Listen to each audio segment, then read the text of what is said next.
And being it's Halloween, what we're not going to do is shoot any pumpkins right now. Plenty of that going on, I guess. But what we are going to do is shoot this 1862 Pocket Navy. We did some shooting back in 2018 with this gun for the first time. This one belongs to my cousin. I think we found out it shot pretty high at that point, but we're going to see if we can, verify that. These guns typically do shoot high, especially this one will, because it's got a light barrel, and the recoil will tend to toss that ball up quite a bit, I'm guessing. So you can kind of expect that. Well, the gun looks pretty neat. Yeah, these are basically a copy of the 51s and 61s. This one is like a copy of the 1851, I believe, because it has the square, not square, but the octagonal barrel on it. As far as the cylinder goes, if we compare that to a regular one here, or a normal 50-51 gun, you can see quite a bit of difference in this. They went to 5 chambers in the pocket here, where they had 6 on these, and the reason for that is they can get extra strength that way. They couldn't actually fit 6 of them, I'm sure, in that diameter. So they did that. As far as length goes, the pocket here is probably about 100 thousandths shorter, but inside the chambers only 50 thousandths shorter. So I'm expecting this thing can shoot almost the same load as our standard 51 or 61 would shoot, which would be around 15 to 18 grains. So we'll load this up at 15 grain to 3F GoX, and we're going to use a 375 Lee cast round ball here. We'll put some of our lube on the end of the chambers, and we'll cap these things off with number 10 Remington. So we'll get this thing loaded up. We want to see how it shoots as far as height goes, also the windage left and right.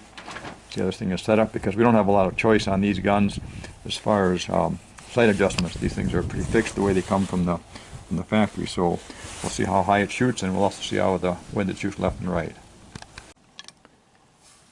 And we'll put some of our 3F GoX in here. We're going to use a 1.0 cc Lee powder dipper and charge up our chambers here.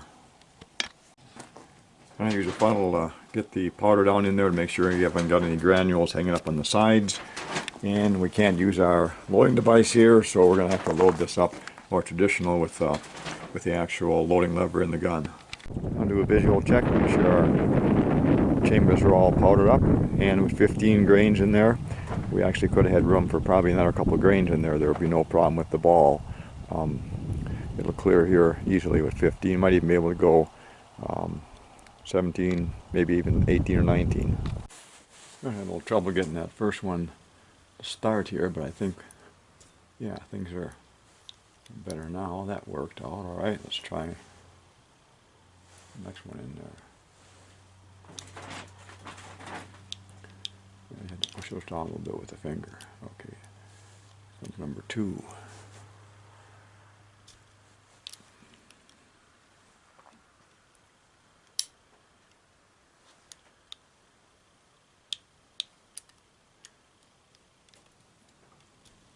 There's 3. Not sure if these temperatures froze last night. Not sure if our lube gun here is going to work out or not. We may have to use something different. Well, you just squeeze off. Okay, that lube that we mixed up seems okay in these temperatures.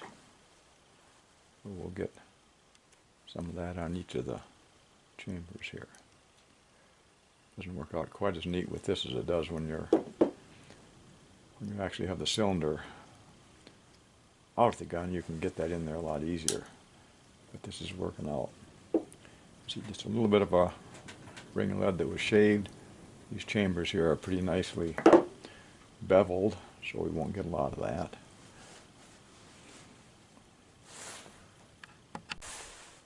There, we got those 5 with lube on them, so there's a little one there that can use a little bit more. That should give us some pretty good protection as far as possible chain fires go, and also keep our fouling soft. So that's what we want. Alright, we'll cap her up. There, we got her capped up. 5 number 10 Remingtons. We'll turn the cylinder, so we'll let our hammer go down here on a safety pin. I'll set the gun on the bench here and set the cameras up. Well, it's pretty cool this morning. I'll see if I can warm my hands up enough after shooting this gun a little bit. Just hold them on the barrel, huh? See what this will do.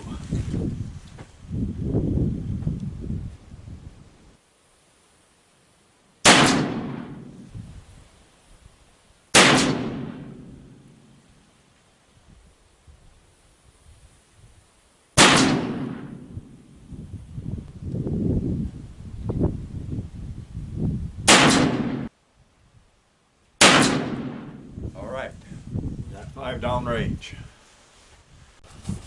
I'll go down and have a closer look at our target here and maybe make a measurement of where our group sets on this one. Really a nice group. I think I held high, too much front sight on that high one there, but look at the tape out and see what this thing measures.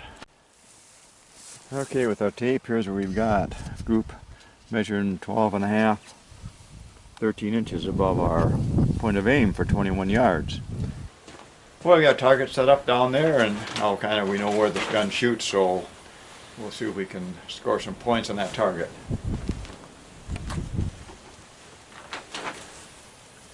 It's our cousin's gun, and I suppose if we get lucky here, you might wonder how we hit those in the black. We'll spend all day shooting, and he'll be shooting about a foot high.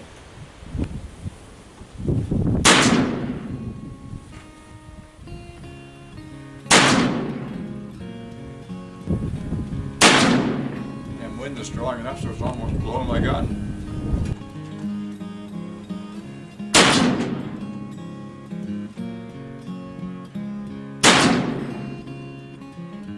There, we got 5 off, and I think we kept them in the black. Yeah, I'll go down here and take a closer look at that one. You see, there's our square aiming dot, which nobody but me and whoever else knows about, and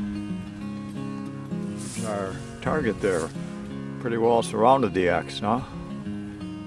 Managed to keep them in the 10 ring. I think we've got double up here for 5 shots, so that little sighting radius and that small gun and it waving all around, that's not that bad.